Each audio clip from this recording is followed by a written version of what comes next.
এই পর্যায়ে স্বাগত বক্তব্য নিয়ে আসছেন আমাদের সহিহ তালিমুল কোরআন ফাউন্ডেশনের সম্মানিত সেক্রেটারি, বাংলাদেশ নৌবাহিনীর কমান্ডার সিদ্দিকুর রহমান। আসসালামু আলাইকুম ওয়া রাহমাতুল্লাহ। ইন্নাল হামদালিল্লাহ আলহামদুলিল্লাহিল্লাযী হামদান কাসীরান তাইয়্যিবান মুবারাকান ফীহি। আলহামদুলিল্লাহি রাব্বিল আলামিন। নাহমাদুহু ওয়া নুসাল্লি আলা রাসূলিল কারীম, আম্মা বাদ।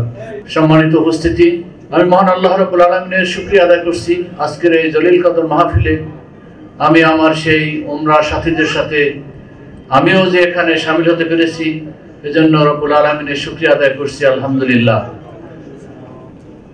আজকে আপনাদের সামনে মূল্যবান কথা বলার মতো অনেক জলিল কদর মেহমানরা আছেন। আমি আপনাদেরকে ছোটখাটো 2-3টা কথা বলবো। সেটা হলো, এই পৃথিবীতে যত ভালো কিছু অর্জিত হয়েছে তার পিছনে যথেষ্ট গবেষণা ছিল। রিসার্চ ছাড়া কোনো কিছুর কোনো ডেভেলপমেন্ট হয় না। এই জন্য দেখবেন যে বড় বড় মাল্টিন্যাশনাল কোম্পানি বলেন, সামরিক বাহিনীর মধ্যে বলেন, রিসার্চ অ্যান্ড ডেভেলপমেন্ট একটা সেল আছে। এটা না থাকলে কাজ হয় না।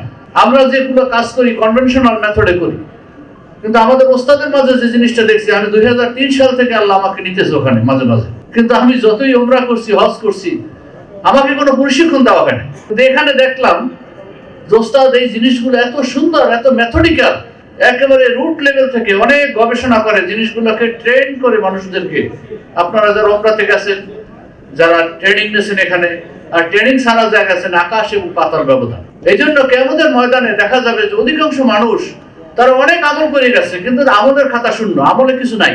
আসলে নেক আমল হয় নাই, সেটা আমল করছে ঠিকই, কিন্তু আমলটা আল্লাহর কাছে পৌঁছায় না। এই সেই সংক্রান্ত অনেক আয়াত এবং হাদিস তো আপনারা জানেন। এই জন্য আমরা অনেক লোকই ব্যর্থ হয়ে যাব। উমরা করছি কিন্তু উমরার কোনো ফায়দা নেই, হজ করছি কিন্তু আল্লাহর কাছে সেই হজটা কবুল হচ্ছে না। ওস্তাদ যে কাজটা করেন, এই কাজটা ওইভাবেই উনি করান যে একটা পারফেক্ট হজ যাতে হয়, হজ মবরুর, হজের প্রতিফল হচ্ছে জান্নাত। একটা উমরা, সহি একটা উমরা করা, সুন্দরভাবে করা। আমাদের কাছে উমরাটা একটা বিনোদনের মতোই লাগছে। ওস্তাদের কাছে যখন আমরা গেছি, উনি আমাদেরকে সেভাবে প্রশিক্ষণ দিয়া ওইভাবে আমাদেরকে নিয়ে গেছেন, গাইড করছেন। আমরা কোথাও ফিল করি নাই যে আমার কোনো একটু বিরক্ত লাগছে কোনো জায়গায়। আমার মনে হচ্ছে যে আমি একটা এক্সকারশনে আসছি। এট দ্য সেম টাইম উমরার যত মানে আহকাম আছে এত সুন্দরভাবে আমরা পালন করতে পারছি যেটা কল্পনা করা যায় না। এগুলো একটা। তারপরে সহিহ তালিমুল কোরআন ফাউন্ডেশন, আপনি জানেন, ওস্তাদ চেয়ারম্যান, আমি সেক্রেটারি। আমি তো কিছু তেমন খেদমত করতে পারি না, তবে ওস্তাদের সাথে অনেক সফর করছি দেশ বিদেশে। সারা দুনিয়াতে আমাদের লক্ষ লক্ষ না কোটি কোটি মানুষ আছে যারা এই ওস্তাদের এই লেসন থেকে, এই যে সহিহ তালিমুল কোরআন থেকে কোরআনটাকে সহিভাবে অর্থসহ একেবারে বুঝে পড়ার মতো সুযোগ করে মানে নিতে পারছে। সেটার জন্য যত পরিশ্রম করছে, ওস্তাদের 10 বছর গবেষণা করা লাগছে পিছনে।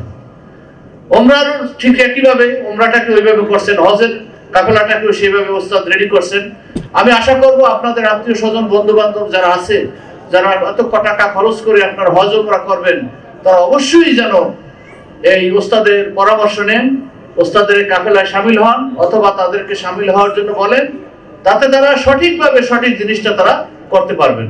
আমি আপনাদের সবাইকে আহ্বান জানাবো, আপনারা আজও হজ ট্রাভেলস এর মাধ্যমে আপনাদের বন্ধু বান্ধব এবং আত্মীয় স্বজনকে এখানে সামিল করাবেন। তাতে তাদের এই জিনিসটা সঠিক একটা মাত্রা পাবে, নাম্বার 1। নাম্বার 2 হলো, কোরআনটাকে ভালোভাবে শেখার জন্য আমরা নিজেরাই যদি আপনাদের লিঙ্কে যাই, এসব কোরআন শিখি, সেখানে গেলে আমরা সেটাও পাবো। আমি আর সময় নেব না। ওমা তৌফিক ইল্লা বিল্লাহ। আসসালামু আলাইকুম ওয়া রাহমাতুল্লাহি ওয়া বারাকাতুহু।